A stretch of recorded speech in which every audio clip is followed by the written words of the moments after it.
Morning, third grade. How are you doing? I just wanted to check in and see how you were doing with your bat studies. This week we're going to be completing a batty report. You get to use these cards that I sent home to find out what kind of bat you would like to research and write about. If you're really interested in one of these and you want to do some extra research online, that would be awesome. But these cards are a good place to start. When you're ready to write your final draft, you can write it on this paper that I provided. But as you're collecting your notes for your report, there's this graphic organizer right here. Okay, this is where you get to write what you're learning, draw a picture. And Asia sent me a good question about this. If you look right here, it says name of bat and type of bat. And she asked me, well, what's the difference?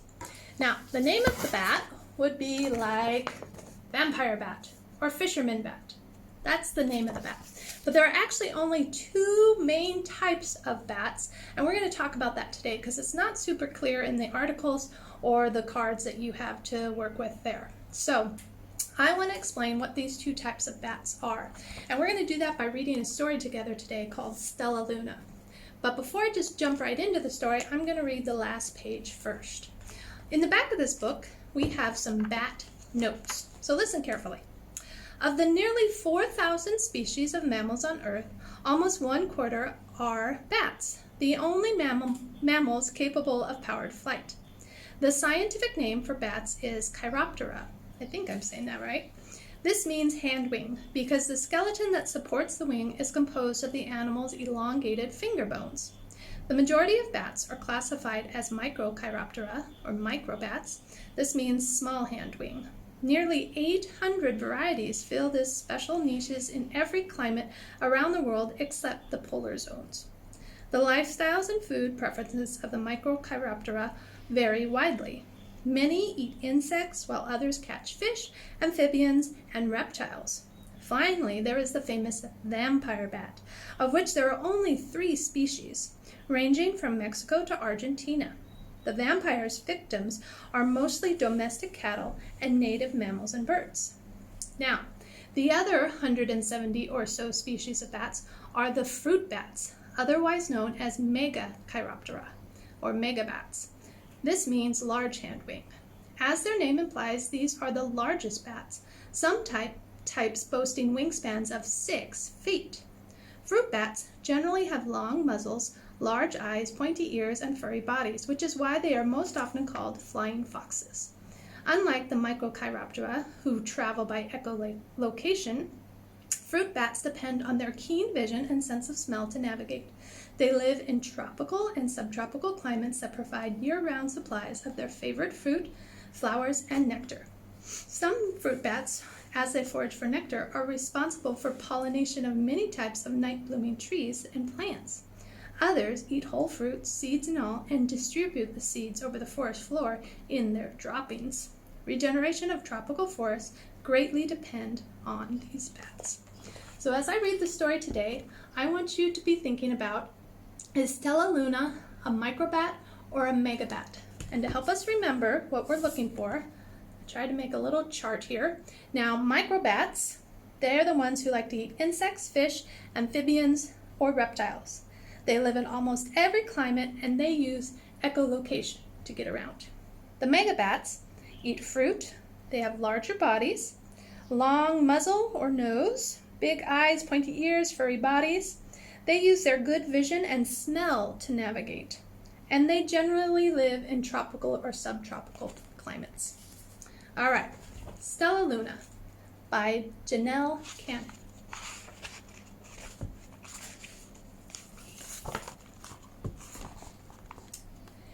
In a warm and sultry forest, far, far away, there once lived a mother fruit bat and her new baby. Oh, how Mother Bat loved her soft, tiny baby. I'll name you Stellaluna, she crooned. Each night, Mother Bat would carry Stellaluna clutched to her breast as she flew out in search for food. One night, as Mother Bat followed the heavy scent of ripe fruit, an owl spied her. On silent wings, the powerful bird swooped down upon the bats. Dodging and shrieking, Mother Bat tried to escape, but the owl struck again and again, knocking Stellaluna into the air. Her baby wings were as limp and useless as wet paper. Down, down, down she went, faster and faster, into the forest below. You can see that, okay? The dark, leafy tangle of branches caught Stellaluna as she fell. One twig was small enough for Stellaluna's tiny feet. Wrapping her wings about her, she clutched the thin branch, trembling with cold and fear.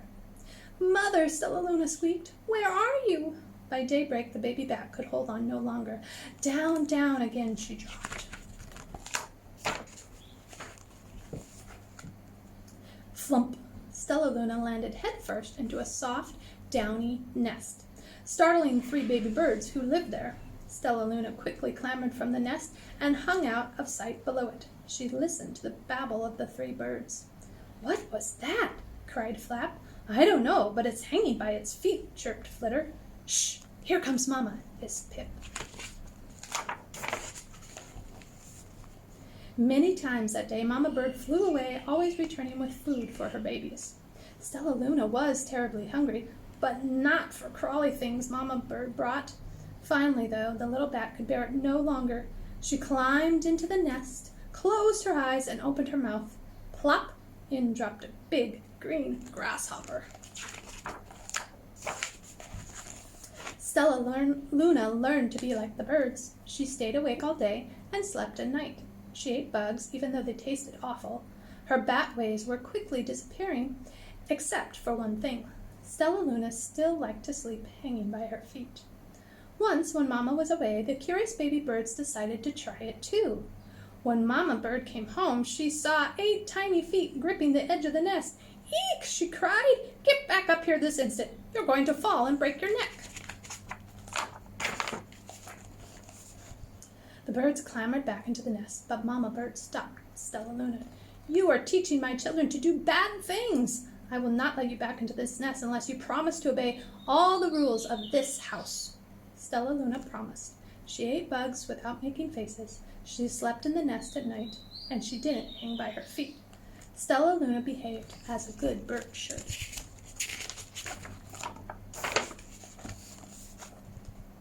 All the babies grew quickly. Soon the nest became crowded. Mama Bird told them it was time to learn to fly.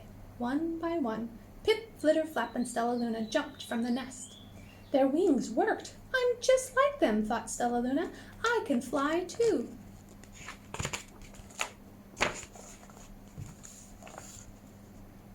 Pip, Flitter, Flap landed gracefully on a branch. Stellaluna tried to do the same.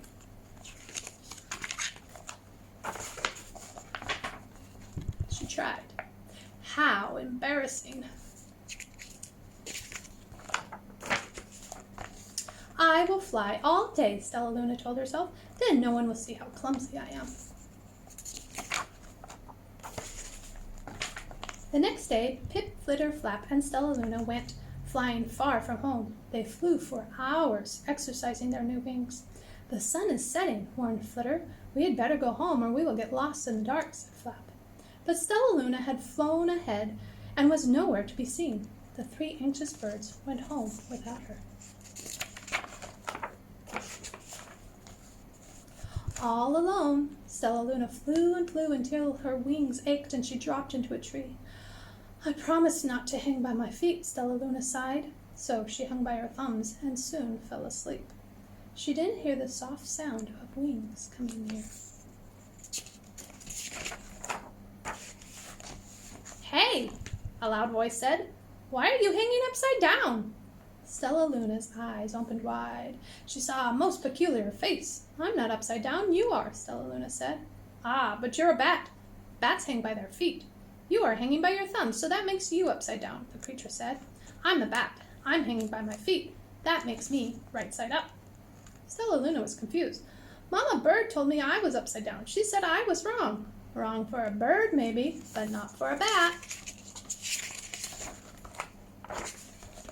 More bats gathered around to see the strange young bat who behaved like a bird. Stellaluna told them her story. "You ate bugs?" stuttered one. "You slept at night?" gasped another. "How very strange," they all muttered. Wait, let me look at this child." A bat pushed through the crowd. An owl attacked you? She asked. Sniffing Stellaluna's fur, she whispered, "Oh, you are my Stellaluna! You are my baby!" You escaped the owl? Cried Stellaluna. You survived? Yes, said Mother Bat as she wrapped her wings around Stellaluna. Come with me. I'll show you where to find the most delicious fruit. You'll never have to eat another bug as long as you live. But it's nighttime, Stellaluna said. We can't fly in the dark or we'll crash into trees. We're bats, said Mother Bat. We can see in the darkness. Come with us. Stellaluna was afraid, but she let go of the tree and dropped into the deep blue sky. Stellaluna could see. She felt as though rays of light shone from her eyes. She was able to see everything in her path. Soon the bats found a mango tree, and Stellaluna ate as much of the fruit as she could hold. I'll never eat another bug as long as I live, cheered Stellaluna as she stuffed herself full. I must tell Pip, Flitter, and Flap.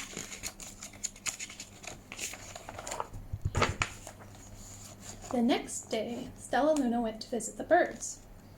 Come with me and meet my bat family, said Stellaluna. Okay, let's go, agreed Pip. They hung by their feet and they fly at night and they eat the best food in the world, Stellaluna explained to the birds on the way. As the birds flew among the bats, Flap said, I feel upside down here. So the birds hung by their feet. Wait until dark, Stellaluna said excitedly. We will fly at night.